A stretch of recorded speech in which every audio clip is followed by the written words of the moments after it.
The following podcast you're about to listen to is brought to you by the Push Start Media Network, where everything you do in life begins with pushing start.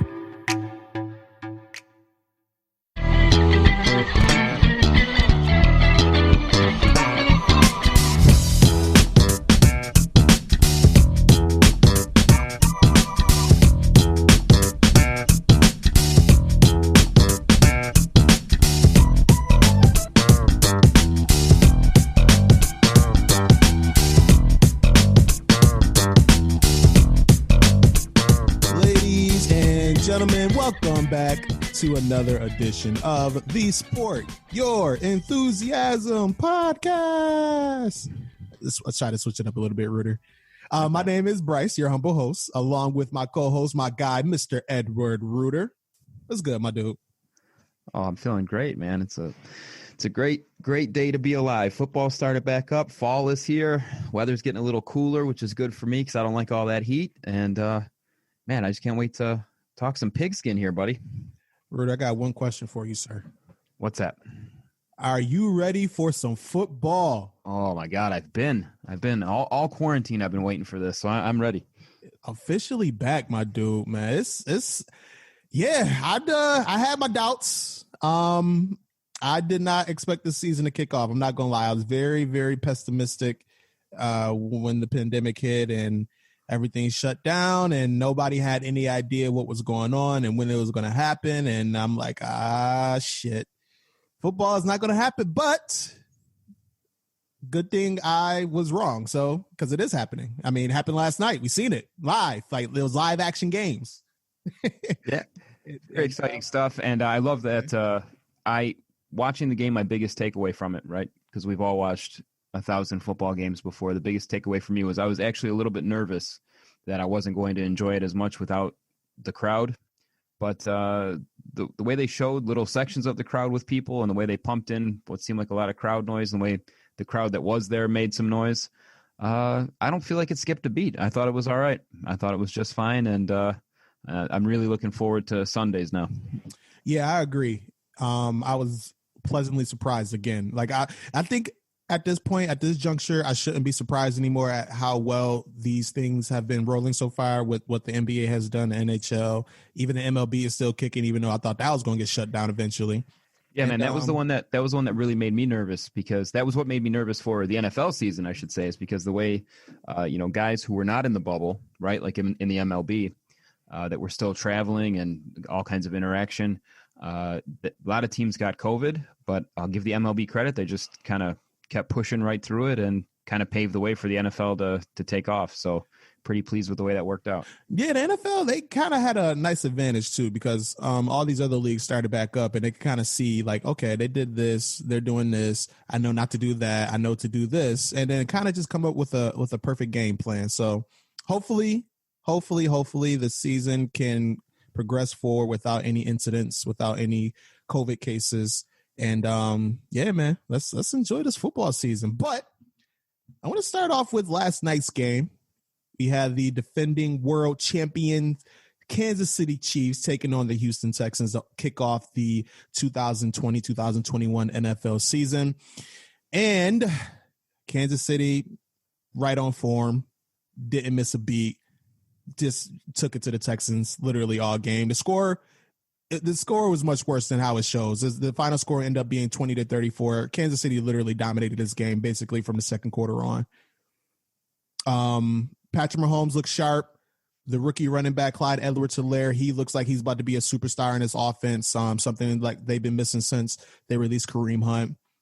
Travis Kelce looks like he's in midseason form. Tyreek even caught a touchdown. And the Kansas City defense actually looked pretty solid with like their best corner was hurt. He broke his hand. The rookie corner stepped in. Like they just look like a well-oiled machine and looking like the best team in the AFC right now. Wow. Strong words from a Baltimore Ravens fan. Wow.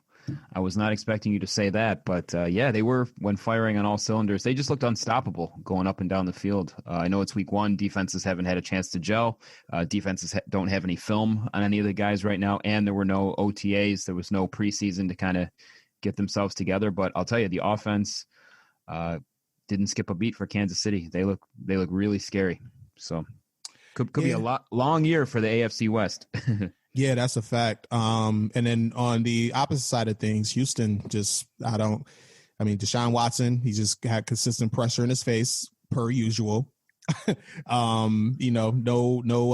Fuller had a nice game, 8 catches, 112 yards, but no nuke out there. Excuse me. David Johnson was quite surprising, actually. 11 carries, 77 yards, and a touchdown. He actually looked like he had some pep in his step. Yeah, it seems as though he could be relevant this year. He could be, relevant in fantasy football. He could be relevant in the actual gridiron, because it seems as though he was there. His yards per carry looked really good. He looked spry. He looked like his old self, kind of. But I think just with usage where it was at, the way the game script kind of went, it wasn't really. They weren't really in a position for Houston to be running the ball a lot.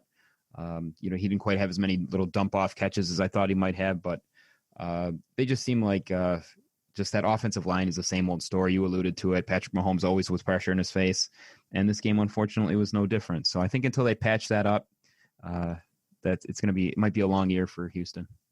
Yeah, and I was doing a little DraftKings last night on this game, and I did 3 bets, like just all dollar bets, just picking up the fantasy teams. And David Johnson kind of fucked me. I was expecting him to do that well. Pause. That did sound a little weird.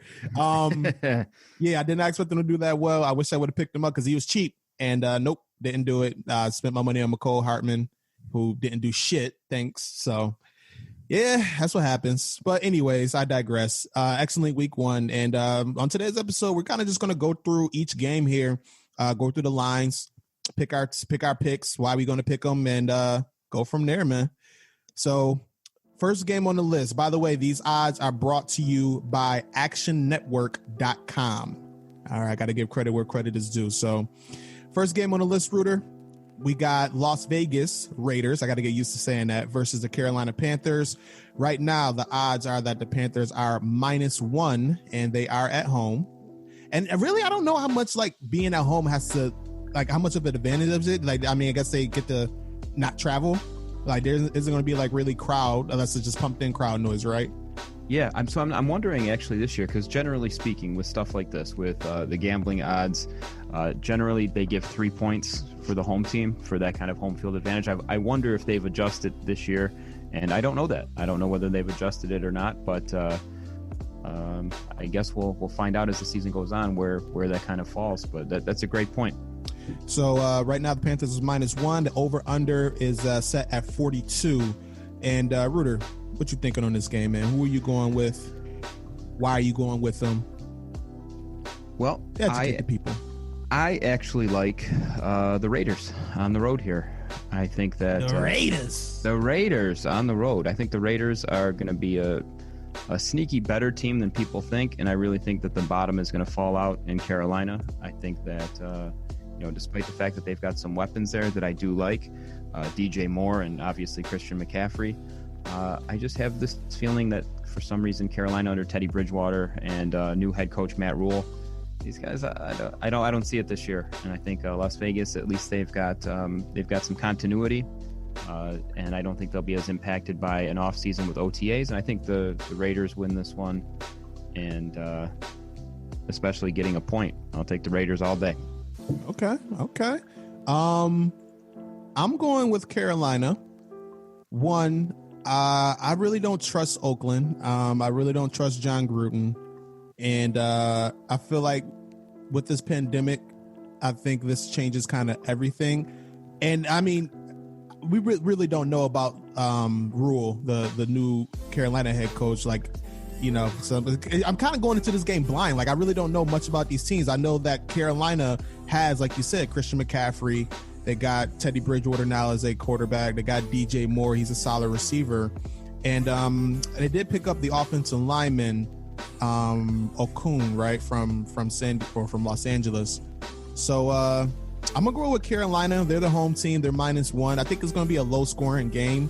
I would probably bet the under on this one. And I'm going to go with a score of 17-10, low scoring. Christian McCaffrey has a nice game, 2 touchdowns. And I think Teddy Bridgewater just plays ball control. And I think the Raiders kind of just get in their own way. I don't disagree with much of that. I'll call it 17-10 just the other way, because I think that Carolina's going to struggle offensively early on, despite that, like you said, maybe Christian McCaffrey gets in the end zone. I think the Raiders maybe score a couple touchdowns. I'm looking for Waller to do something perhaps. And I actually really like Josh Jacobs a lot too. I think this might be a ground and pound kind of game for both teams, with both Jacobs and Christian McCaffrey. And low scoring game. I bet the under, and I go with the Raiders personally. Okay, I'll mess with that. All right, let's go ahead and move forward here. Next game on the list, we got the Philadelphia Eagles versus the Washington, can't say that name, football team. Oh, boy, yeah. Action Network, you guys got to fix that. The Redskins are +9. Oh, shit, I did it. I should bleep that out. The Washington football team is +9, and they are at home. And Washington, this team is very sneaky to me, because they got Dwayne Haskins, young quarterback who, was in there last year, started the last couple of games, and didn't look too bad. I love the receiver they got, my man, Scary Terry McLaurin.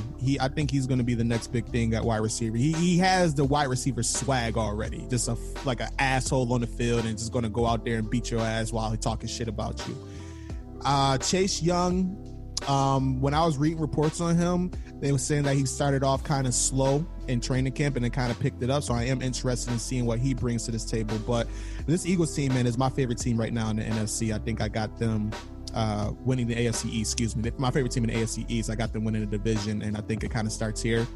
The over-under is 45.5. I'm going to bet the over on that one, and I'm going to go with the Eagles winning this game on a score of 30 to 20, Philadelphia for me. Okay, I'm kind of with you on this one. I think Philadelphia rolls. I think it's early in the season, before Carson Wentz gets hurt, before any of those Eagles receivers who seem to be made of paper mache over the last few years, before any of them go down with some kind of an injury. I think that Philadelphia comes out just all over them. I could see a big win here. Maybe, with guys like Fletcher Cox in the middle. I can't see anything going for that the football team's offense. So we'll call it a stomping. Like, I'll call it like 38 to 10, and I'll go with the over as well. But Eagles roll. Eagles roll. Fly, Eagles fly. I love that theme song. By the way, Alshon Jeffrey and Javon Hargraves are listed as out for this game, so that could play a factor. But Kendall Fuller for the Washington football team is listed as doubtful, so that could be a factor there. Moving on. Let's go next game on the list here. We have the Seattle Seahawks versus the Atlanta Falcons. Right now, the Falcons are +1.5 at home, and the over-under for this game is 49. What's your thoughts on this, Rueter? You go first. Well, I feel as though I think both offenses are very easily going to move the football. I think this is going to be a high-scoring affair, and I think that if it's me, I'm going with Russell Wilson outgunning Matt Ryan all day. The Seahawks have a lot of weapons. Chris Carson is really good at running back. They've got DK Metcalf. They've got Tyler Lockett. Obviously, on the Atlanta side of the ball, they picked up Todd Gurley, who I think has something to prove. They still have Julio Jones. They've got a plethora of receivers there, too. Calvin Ridley out there. I think it's going to be a high-scoring game. I think both defenses went backwards since last year, but I think that even with the Falcons getting 1.5, I go Seattle all day. We'll call, for me, it's like 38 to 21, something like that, somewhere in that range. I'd go with the over as well. Wow, you thinking blowout, huh? Okay. Yeah, I think they're going to give it to them. I like that. At home, they're going to get blown out, Bryce. Yeah, they're traveling from the West Coast to the East Coast, man. That's a bold pick. I like that pick, man. I'm not copying you though. I'm going to this game. I think this game has low key potential to be like the game of the week, because you got this high powered Atlanta offense where Matt Ryan, Julio Jones, Calvin Ridley. They picked up my man Hayden Hurst. And then they also got Todd Gurley at running back, which I'm very curious to see. I think Atlanta, like their whole offense, are first round picks. I think they're starting to literally their whole offense is first round picks throughout the whole 11 guys on the field. So I think, don't quote me on that. I think I heard that somewhere. Okay. Defenses, I think Seattle has an edge defense wise. Obviously they got